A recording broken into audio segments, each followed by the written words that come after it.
Filohan'ny Republika lasa aiza marina.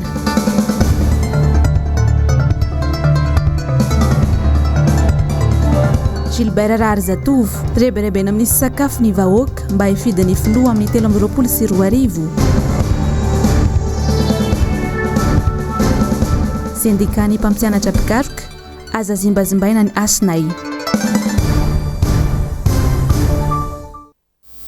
Alakamisy fasiva amin'ny 20 ny volana Oktobra taona 2020 dia mbola amin'ny kafaliana trany no hitsidiako ny tokantrano amin'izao alina izao. Mankasitraka anao ihany koa manaraka tsy tapaka ny fahitalavitry ny MBS manasanao ampanajana sy ampitiavana ary anaraka ny fotoana ny fampahalalam-baovao hatramin'ny farany.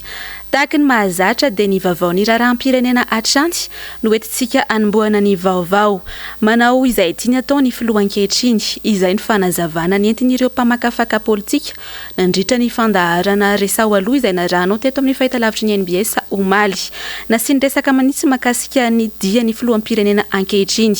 Mamintina amintsika ny andindininy izay atao anatin'ity fanadiadiny ity ary ina ambiny tsovelo sitraka sy tahiriny aina. Midika ho fanitsakitsahana ny lalam-panorenana tsy nanaovan'ny filohan'ny Repoblika amin'ny Madagasikara fanambarana mikasika ny diany nankany ivelany. Tokony ho modely ho an'ny vahoaka ny filoha indrindra manoloana ny fanarahan-dalàna. Mila fantarin'ny filohan'ny Repoblika ankehitriny ny atao hoe Repoblika. Mbola mampanontany tena ny rehetra hoe aiza marina ny filohan'ny Repoblika amin'izao fotoana izao. Ny zava-misy aloha zany marina fa efa nitenin'ny presidentin'ny Repoblika hoe tsy dia mila aterina ministra be loatra izy, ny gouvernement ray manontolo na ireo tompon'andraikitra ara-panjakany ny vato rehefa andao any Madagasikara.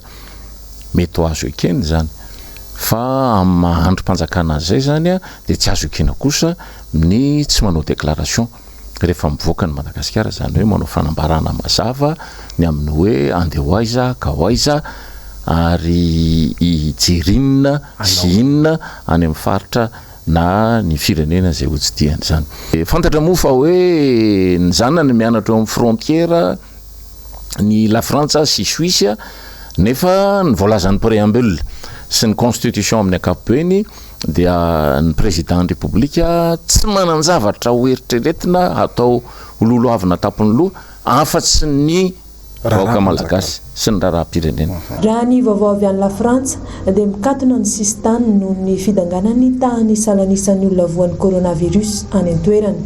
Araka ny sisondresaka nefa dia lasany ny filohan'ny Repoblika Madagasikara raha tena lasany tokoa ny tenany anao ahoana indray ny fiapetra raisina eto amintsika manoloana ny valanaretina coronavirus. Raha tsy haivina nefa dia izy ihany no nanambara fa tamin'ny faraka amin'ny 20 ny volana Oktobra teo ny sidina farany mampody ireo olona avy any ivelany na ny vol de rapatriement izany. Ary izay endriky ny fiarahamonina amin'ny ankapobeny eto Madagasikara zay tsy hoe fiarahamonina lafatra fa fiarahamonina goragora fantaritsika fa ny tompon'andraikitra lanim-bahoaka dikany hoe resao aloha mantsy demokrasia nge zany ary ny mpanjaka tamin'izany fotoana zany aza mbola nametraka hoe sonerano zany hoe tena mametraka le demokrasia na dia hoe tsy afa zoany tanteraka no tsy miera amin'izany izy koa anjaratsika zany no kiroroka miresaka meloa ny zava-misy eto amin'ny fiainan'ny firenena. Eo mantsy tsy maintsy zay no fandehan'le ady-hevitra eto Madagasikara. Ny antsika fa ny ady-hevitra eto Madagasikara zany dia resaky ny tompom-baolina.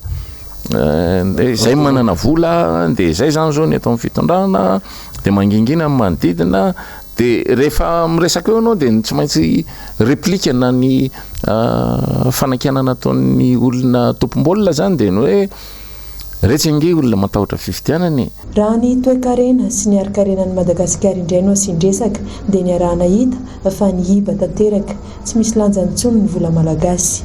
Ny maha-global azy amin'izay endrin-javatra zay dia tsotra isika tsy manana produit d'exportation intsony amin'izao tsika amin'ny teny zao. Nefa dia fantatritsika fa ny japonais no mahazo marché maromaro eto Madagasikara amin'ny alalan'ny jika amintsika amin'ny teny zao. Marina ny jika amintsika amin'ny teny zao dia somary miataka kely amin'ny fanotronana ny Madagasikara noho ny antony hoe coronavirus moa no felana ataon'ny japonais nefa mety ho valy teny diplomatika ihany zany rehefa tena dinianao ny raharaha fa ny japonais dia miandry ny FMI mazava mihitsy izy hoe inona ny toromarika omen'ny FMI mikasika ny cadrage macroéconomique eto Madagasikara zay izy vao miroso eo amin'ny ampahany indray andeha hanotrona ny Madagasikara. Eo amin'izay vaovao ny raharam-pirenena izay hatrany ary dia fantatra ankehitriny ny mpikambana ao amin'ny vondrona panorama namelabelatra ny momba ny birao sy ny asa miandry azy ireo indrindra ity vondrona ity androany. Mialy rarinombana toky Ramarola. Tsy misy mandeha amin'ny laon ny fiainam-pirenena ho ny vondrona panorama, tsy ny vahoaka ny fito no tompo-pahefana, lasa tompotra mionona fotsiny amin'ny fampitam-baovao sy zavatra ataon'ny filoha. Tsy nandendeo azy ny safidianana ny anaran'ny vondrona ho panorama fa efa nisy ny tantaran'izany tany aloha.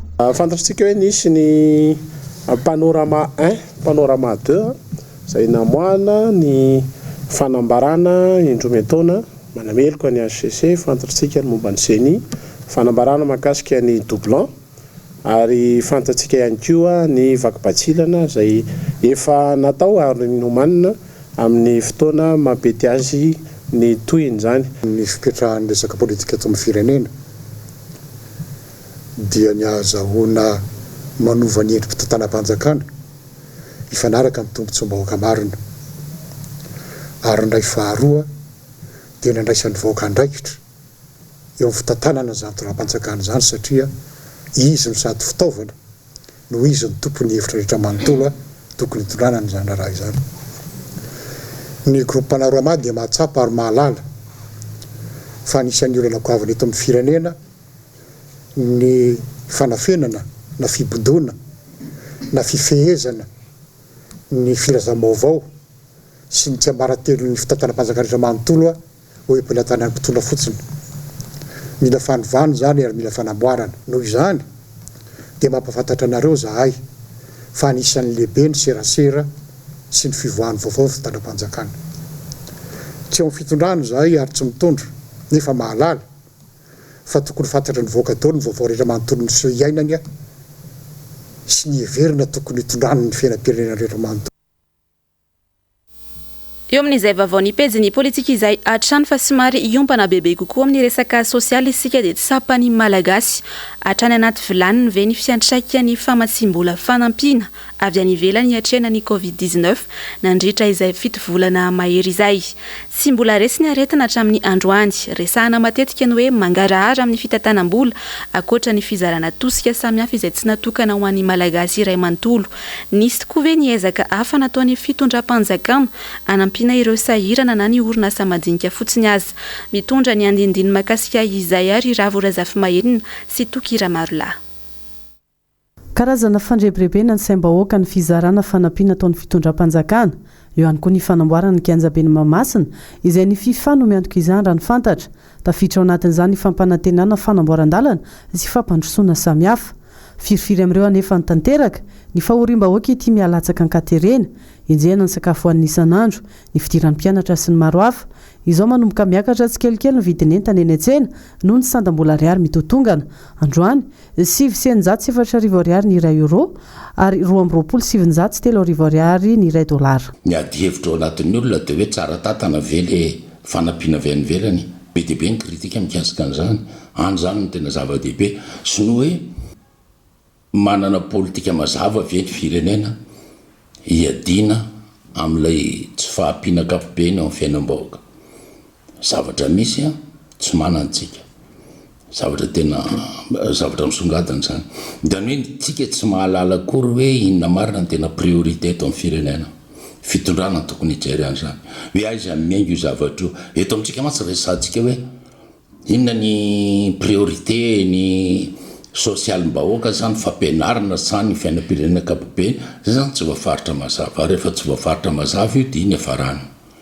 Io ny hafarano. Indrindra raha mifangaro kely politika ilay izy. Mifangaro politika tiako lazaina amin'izany dia zao rehefa jerena amin'ny fitondram-panjakana ohatran'ny efa mieritreritra makany amin'ny deuxième mandat. Zany hoe ny any amin'ny resaka politika zany mandeha aloha ka na io resaka fanampiana amin'ny vahoaka io azany hoe raha ny tena marina ilay hoe mizarazara vary sy any tsy mampianatra amin'ny vahoaka hanao arika reny zany fa mampianatra amin'ny vahoaka hiankin-doha zany. no zany fanjakana tokony hijery lalana an'izay hoe aizany lalana andehanana ao anatiny io. Variny manenjika mpanao politika manohitra azy ny filoham-pirenena ho ny hafa tsy mahita izay tokony ho laram-pahamehana mpandrosoana ny firenena ho kosa ny sasany manomboka miditra ao anatin'ny krizy ara-tsosialy tsy kelikely anefa i Madagasikara noho ny fahavoazana teraky ny Covid-19 ao anatin'ny vanim-potoana maitso ahitra ihany koa isika izay mafimafy ho any ankabeazan'ny malagasy miaina ao anaty fahantrana lalina. Tourisme anosy be nandeha satria napetraka tany ny pôle intégré de croissance. Maninona ny miova be ny any Fort Dauphin satria nipetraka tany ny pôle intégré de croissance tamin'ny andro Ravalomanana zany tsy hoe firesana Ravalomanana manokana ilay zavatra nanao Tsirabena inona fa nantety olo efa nisy pôle intégré de croissance nandeha teto Madagasikara satria hita nitetika ato ny miainga zay natao hoe levier ao anatina toe-karena sy fampivoarana ny firenena fa tao aorian'izay dia raisitsika fotsiny hoe ty priorité dia vojavojena fotsiny salavao zany hoe manao platrage zany natao raharaha tsy misy ligne directrice mifampivoarana ny firenena sy ny ady amin'ny fahantrana ninona ataontsika tsy ahavita hanampy ny vahoaka malagasy hoe anaterana vary isa-tokantrano sahala amin'io ny fitondram-panjakana fa maika koa arivo teraka an'olo ny lohany le fanampiana sosialy zarazaraina fotsiny io zany anaovakanao hoe any amin'ny politika ilay izy mandeha satria vahoaka malagasy ozy ny banque mondiale 92% vahoaka malagasy mahantra daholo. Ahoana ny fomba hitanao vola hanampiana andreo vahoaka malagasy koa zay hoe fanampiana io no atao no zany tsy mihitsy mifanafotona zany ary tsy mihitsy natao marina fa misy tena apio zay sy ny sisa fa lonilony ny hafarany satria rehefa mizary ianao Tananarivo gony raiky nizarainao mizary ianao any amin'ny faritra hafa 250 kilo non 25 kilo nizarainao sa-tokantrano zay zay ataoko hoe miteraka lonilony io. Mirotra any amin'ny fanamboarana foto-drafitra sy ny fitondram-panjakana makasika ny madinika ary takatra ireo mitrongo vahoana ve ireny trano lehibe aorina ireny ny vahiny to manjaka tokana sy mamefy ireo tany ny malagasy. Eo amin'izay vaovao raharaham-pirenena izay hatrany azy dia naingina tsy henoheno ny nampidirana amponja ny mpanao gazety Joary Ravoajanahary sy ny mpanao gazety hafa ihany koa betsaka ny fanontaniana tsy mbola voavaly manodidina azy ireny hoy ny mpanao politika sady mpanao gazety GILBERT RAHARIZATOVO. Gadra politika ve ireo olona ireo sa toy ny ireo olona nanao eloka ka noelohy ny fitsarana. Ravorazafy Mahenina sy Tokiramaro Lahatrany no mitondra amintsika ny andindinina izay. Tsy zoviana amin'ny rehetra intsony izao fitondrana izao. Atao mifangaro ny resaka politika, ny sosialim-bahoaka sy ny valifaty atao amin'ireo mpanohitra mifanandrina aminy, misesesy ny fanagadrana, ireo mitaky ny rano no lazaina fa manao itony amin'ny fiandrianam-panjakana. Raha tsy izany enjehana satria mpanao politika tsy niaraka tamin'ny fitondram-panjakana toandro le Mercia, ny any mpanao gazety afindray zava-nitranga nandritra ny fampelezan-kevitra fifidianana filoham-pirenena no ny foaziny. Tapakaroa ny société gasy. Misy milalao resaka politika fotsiny ary politika matetika politika zaona fahefana dikany mahazaona fahefana zaona mbana ihany koa ny arena eto Madagasikara zay zany misy milalao an'izay ary zay foana ny cercle vicieux misy eto Madagasikara hatramin'izay raha izao ny fitantanana ny firenena ka mijanona amin'izao tsika ho sahirantsika satria fangaro vorako dolodolo ny zavatra ao ny tsy fahaizanao ny mauvaise tsisy idira amin'ny vahoaka koa le zavatra rehetrarehetra amin'ny vahoaka dia te hiaina amin'ny vahoaka te hiaina ao anaty fandriam-pahalemana vahoaka te hinan-kanina amin'ny vahoaka te hianatra vahoaka te ho tsabony ka ny débat eto amin'ny firenena amin'izao fotoana izao zay lazako anao hoe tapaka roa lasa resaka politika fotsiny be dia be zany ka na misy olona gadrana aza matetika tsy lizy nanao fahadisonatsony ny hitan'ny olona sy anaovan'ny olona lecture fa ozy ny olona avy hatrany manao raccourci koa ny olona satria fa leo be an'ilay zavatra ireo indray fa mifamaly faty dika zany l'essence même fanjakana mihitsy ny dénaturé l'essence ny fanjakana mihitsy l'essence ny pouvoir mihitsy ny dénaturé eto Madagasikara any hoe le olona tsy matokontsony raha vao resaka fitondra tsy azon'ny opinion publique antsony ny zavatra mitrango ambony ao ina ihany zao resabe zao ina ihany zao makany amin'le social boka nyresanao ve makany amin'ny intérêt ny vahoaka ve makany amin'ny zavatra mahasomy vahoaka zay fotsiny ny eritreritrin'olona fa zavatra jery tsy zavatra makany aminy io na kely aza lazaina fa fanjakana mandala ny demokrasia eto amintsika midika fahalalana amin'ny teny ho any rehetra nefa izany izay no isin'ny mpanohitra ahafahany mpitondra mandanja ny mety sy ny tsy mety mila mazaka tsikera noho izany ny mpitarika sady modely eto amin'ny firenena. fa ho ajanontsika hatreo ny pezin'ny politika sy ny raharam-pirenena fa eo amin'ny vaovaon'ny fanabeazana kosa indray dia nahagaga ny sendika ny mpampianatra pikaroka sy ny fikarohana ara-tsiansa na ny CSS ny namoahany fanjakana andinin-dalàna fampitoviana azy ireo amin'ny sampandrara hafa. Nisy indrindra ny fanambarana nataon'izy ireo teny akatso teny androany sy makasika izay. Nzava-ndre maefa manora-ndre malala. Ny fahafito amby roapolo ny volana Oktobra lasa teo no namoaka ity fanambarana ity ny sendikany mpampianatra pikaroka sy ny pikaroka mpampianatra na ny CSS. Fanambarana manohitra tanteraka ny fikasan'ny fanjakana hampitovy leta ireo mpampianatra pikaroka amin'ny sampandrara hafa hito amin'ny firenena. Etsy andaniny tsy manaraka ny lalàna mikasika ny asa tamin'ny feny mpiasa-panjakana ihany koa ny fampitoviana ny marikarama amin'ny sokajana asa tsy mitovy lenta. Ho an'ny sendikany mpampianatra pikaroka na ny CSS dia midika ho fanitsakitsahana ny zon'izy ireo izao fanapa-kevitra kasain'ny fanjakana ho atao izao. Izahay dia manaiky fa ireo olon'ireo dia tena manana traikefa amin'ny asany.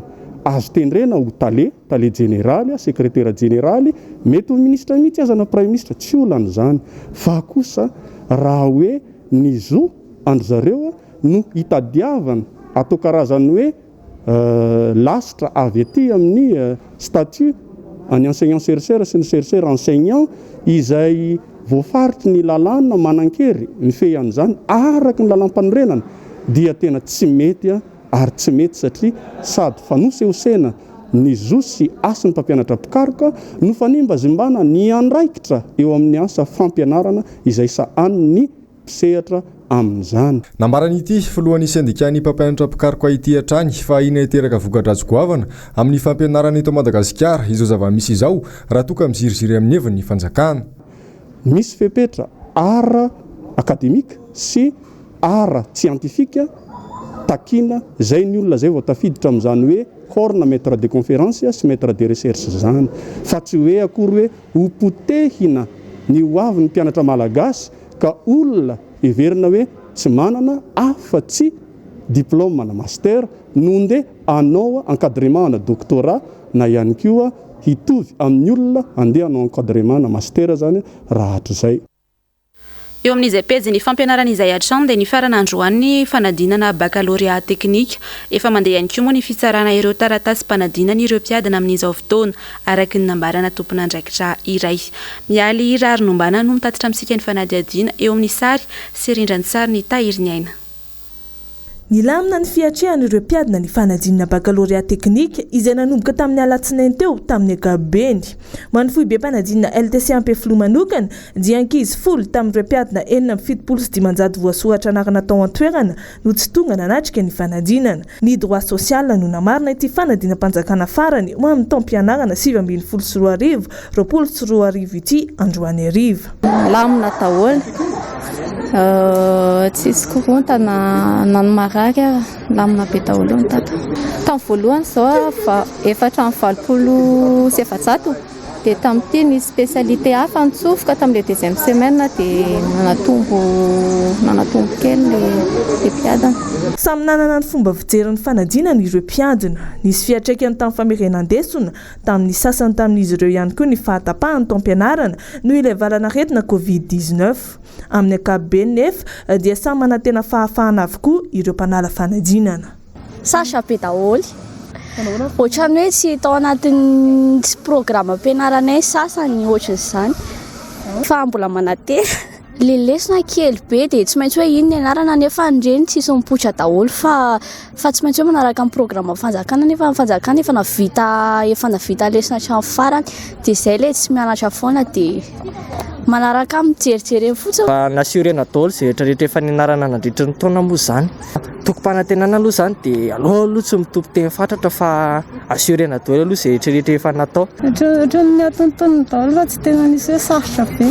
Sarotsarotra ihany. Indrindra fa ny compta manantena kely ihany fa tsy dia hoe manantena be.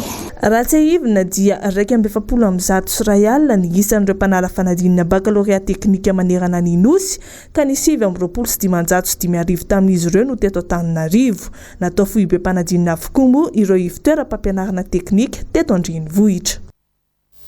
eo amin'ny vavaony sosialy faritra maro eto andrenivohitra treto no mbola tsy ahitam-baolana mikasika ny famatsin-drano avy amin'ny orinasa jirama isan'izany izao ny mponina eny Manjakamiadana eny. Nanao ny fanadihadiana teny an-toerana mahakasika izay olana rano izay ary Injavandremahefa sy Manoran-Dremalala. Tsy misy izay tsy mitaraina mikasika ny fahatapahan-drano eto andrenivohitra. Maro ihany izay faritra naharenesana fitarainana izay fa toa tsy hita ihany izay mba vahaolana avy amin'ny fanjakana. Ho an'ny fokontany Atsahondra Manjakamiadana manokana izao dia miaina anatin'ny fahatapahan-drano matetika ny mponina. Zara raha mandeha ny popon-drano ny jirama anatin'ny iray andro. Tena manahirana be ny rano eto satria raha manatitra bidon zao amin'ny fito eo amin'ny amin'ny 12 eo zao vao io zao rehefa avy eo dia tapaka.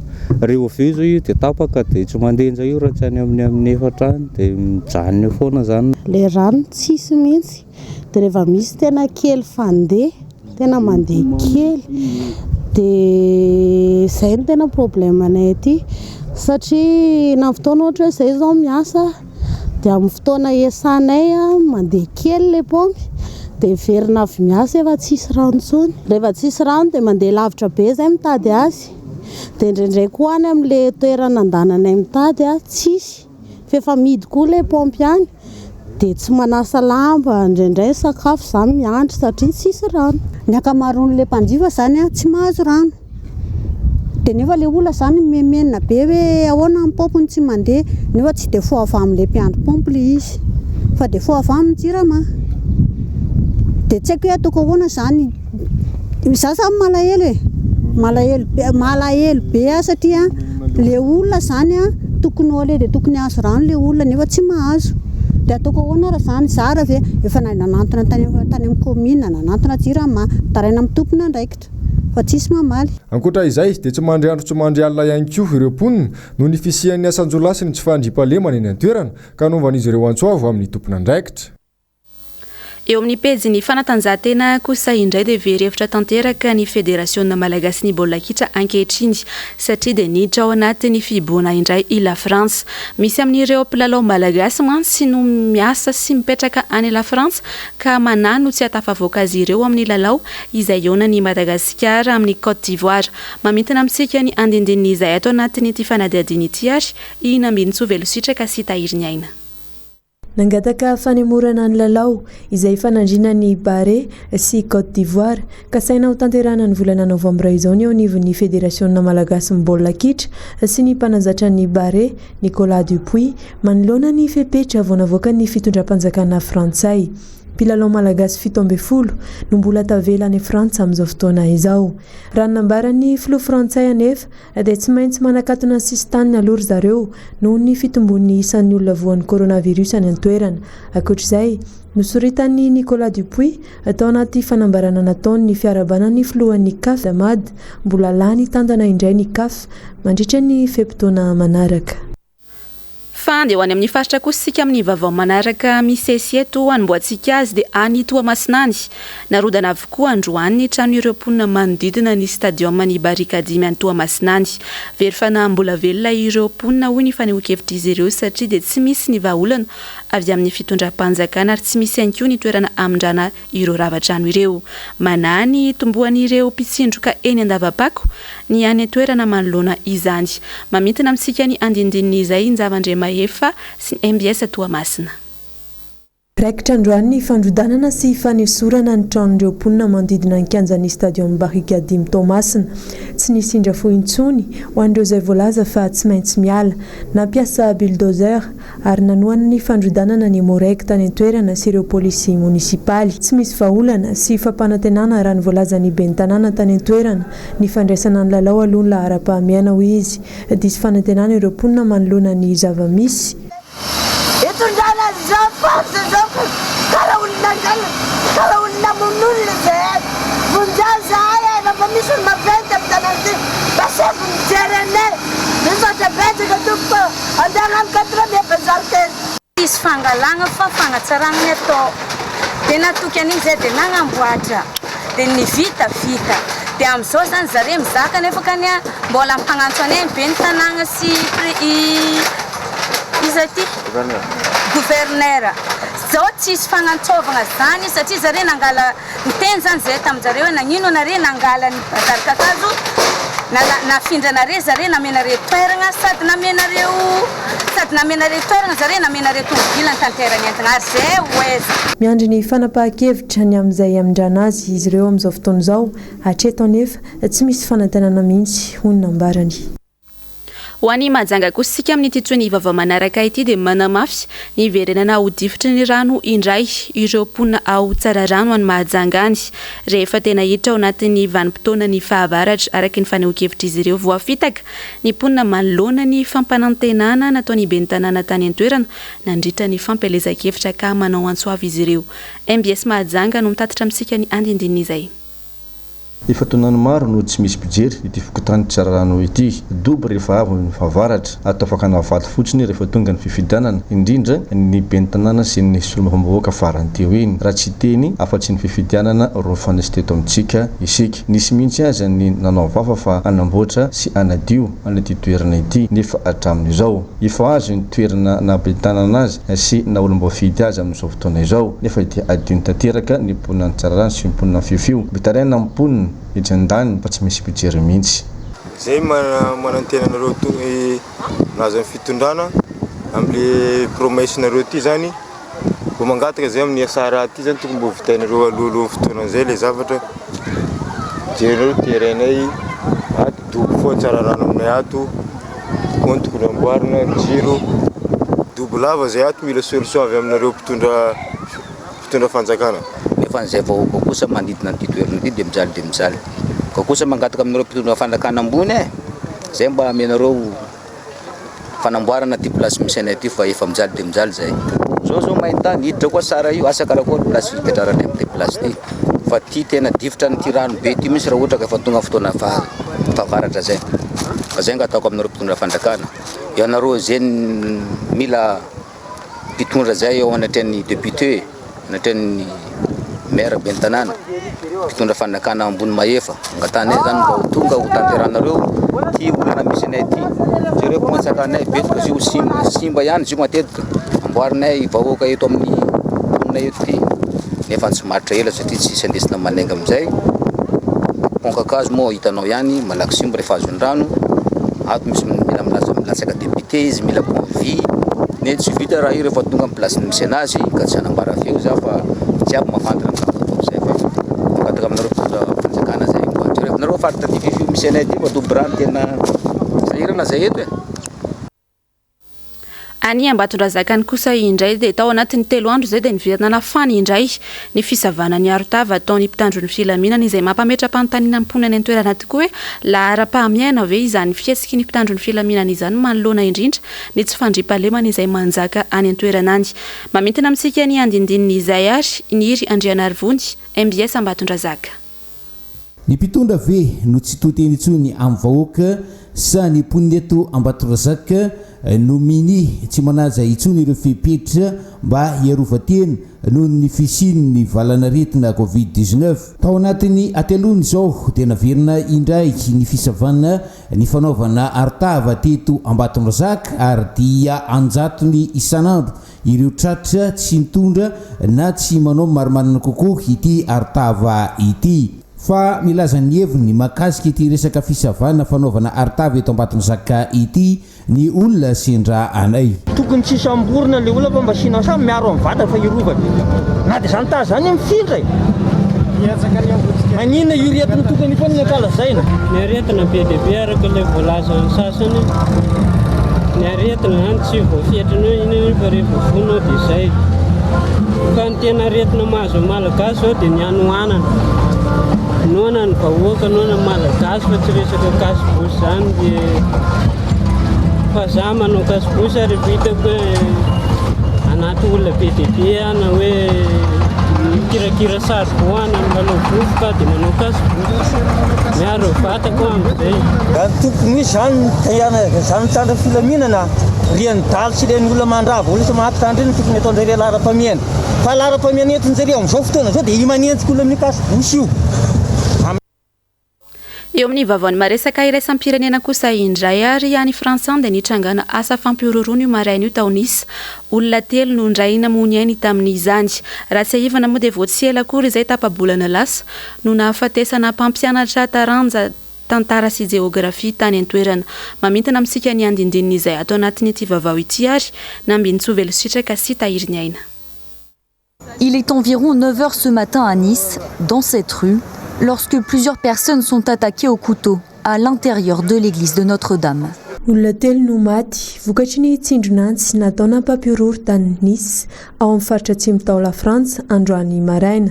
Araka ny loharanom-baovao dia tamin'ny fomba feno abibina no namin'olona navandoza ireo olona 3 ireo teo akaiky ny basilika Notre-Dame. Ilay vehivavy sady vaolana no notapaina ny lohany. Ireo rola hafa no kapohana tamin'ny antso ny tendany. Akoatr'izay, betsaka ireo naratra mafy izay mbola tsy fantatra mazava nisany hatreto. Raha ny fanazavana nomen'ny mpitandron'ny filaminana tany an-toerana dia lehilahy iray nitondra antso no namono ireo olona marobe ary ahina mbola ho tohin'ilay raharaha mikasika ny Samuel Paty. Raha tsy ahivina, i Samuel Paty dia ilay mpampianatra tamina kolejy nanao ny kisarin'ny Mahome tamin'ny fafana nandritra ny fampianarana mikasika ny fahalalana maneho hevitra. Mametra-panontaniana ireo frantsay hoe manomboka manao aza lambon'ny frantsay ve ireo islamista sa fifandrifian-javatra fotsiny ihany izao mitranga izao. Dia iny vavaony maresaka iraisam-pirenena tany Frantsiny ihany koa no entiko mamarana tanteraka ny fotoana ny fampalalam-baovao tamin'izao alina izao. Mankasitraka anao tany an-tokantrano tany nanaraka izany hatramin'ny farany. Mankasitraka ny ekipany MBS iray manontolo ihany koa niarana natontosa izao vaovao izao. Ny tenako dia mametraka ny veloma mandrapitafa ho amin'ny rapitsondray eto amin'ny MBS hatrany amin'ny fitora sy sasany.